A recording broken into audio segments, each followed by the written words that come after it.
this program, we discuss nothing else but matters of the heart, where we look at love, how we can keep our love burning, how we can grow our love, how we can develop healthy, fulfilling, vibrant relationships.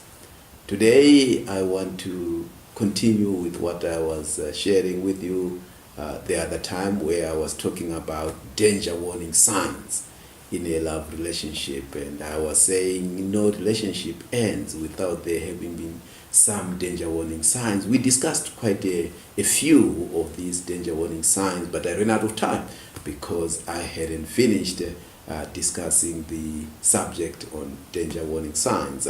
Now, are you in a relationship in which there is no mutual reciprocation of love? You are the one doing all the loving. You are the one who is investing in the relationship. You are the one who is keeping the relationship going. You are the one who is committed to the relationship.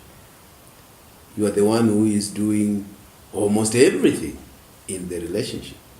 There is no mutual reciprocation of love.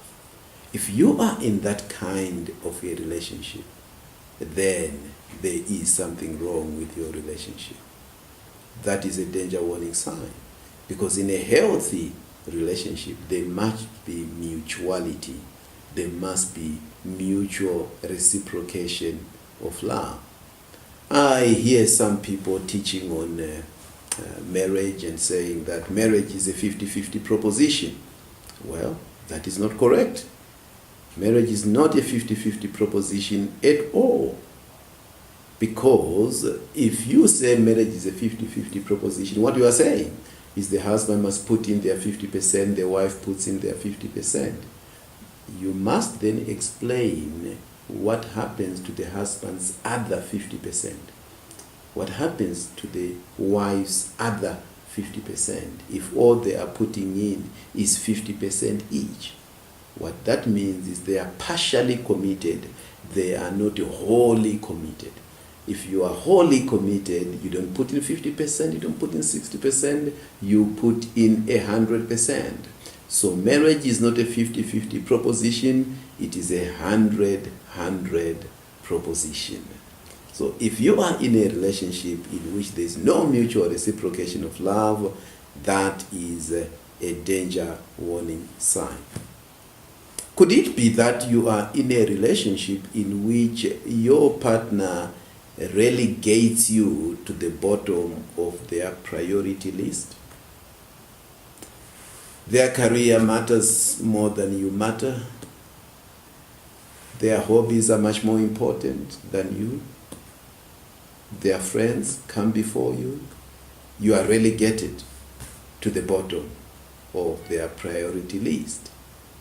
That shows you that there is something wrong in the relationship. That on its own is a danger warning sign.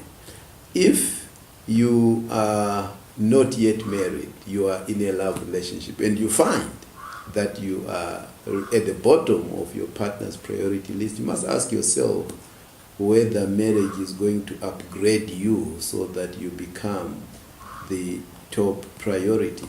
Chances are you will be way, way, way below your partner's priority list. Things are likely to get worse. That's not a good sign at all. Is it that you find that your partner is closer to some member of the opposite sex? They're actually much more closer to some member of the opposite sex than they are to you.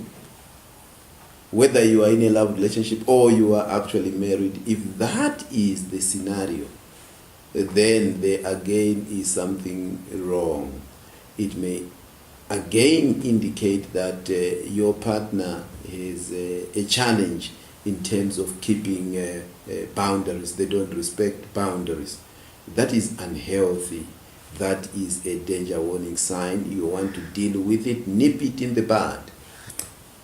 I want those of my listeners, my viewers that are not yet married, to always remember that it is better to terminate a love relationship than to dissolve a marriage. Once you marry, you become one flesh. You can't separate the two without causing a great deal of harm, a great deal of damage. Because when people get married, they fuse, they become one. Marriage is a fusion of two histories. So it is better for you to terminate a love relationship than to allow that relationship to graduate into a marriage and then dissolve it by way of divorce. So you want to take the courage to terminate a relationship that is not working for you, a problematic relationship. If it is not working, it's not working. Don't try and force matters. If you are married and you are having difficulties, you are having challenges in your marriage, please do not look outside your marriage. Look within. Look within your marriage as a place to solve whatever challenges you may be having. Look within your own relationship. The fact that you are having challenges does not necessarily mean that your marriage is doomed to failure. It does not mean that all hope is lost. You can still redeem your marriage if you are committed to your relationship. If you want your marriage to work, it can work. That happens to be one of the titles of my books, that your marriage can work. So if your relationship is characterized by suspicion, by mistrust, that is a danger warning sign. These are some of the things that can then result in your spouse wanting to be snooping, converting themselves into a private investigator. That is dangerous. So that is a danger warning sign. You need to attend to that. Do you feel trapped in your relationship? There are some married people with wonderful houses, but their homes are open prisons. They're trapped. They feel trapped. You may find that somebody who is sitting in prison is better off than somebody who is in a nice house, but yet they feel trapped. That is a danger warning sign. Because when you are in a good relationship, you should breathe some fresh air. You feel liberated. You enjoy being in that relationship. So if you are feeling trapped in your relationship, I want you to know that that is a danger warning sign, or is not well in that relationship. Do you complain frequently to others about your relationship?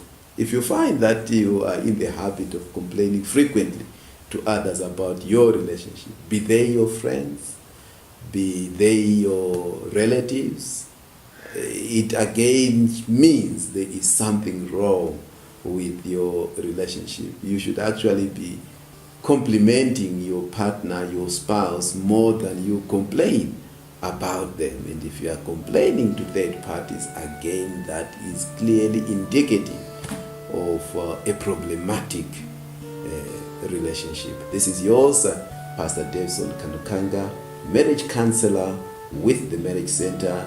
Don't struggle, don't suffer in silence. We are here at the Marriage Center to help you. We offer you pre-marriage counseling, we offer you marital counseling.